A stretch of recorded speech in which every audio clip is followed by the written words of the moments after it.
Attention 8th graders, you are cordially invited to New Urban High School's annual Student Learning Exhibition from 6 to 8 p.m. on January 19th.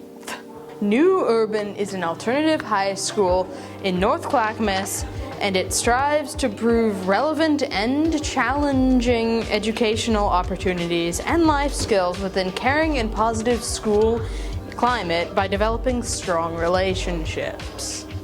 Their students choose to take part in an innovative and unique educational experience that offers them a chance to be productive citizens of their community.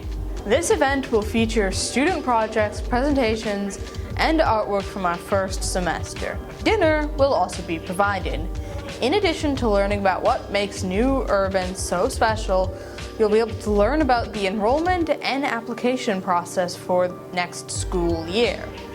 So, if you're interested in going to a high school with lots of projects, small class sizes, and great connection with staff, New Urban might be just the place for you.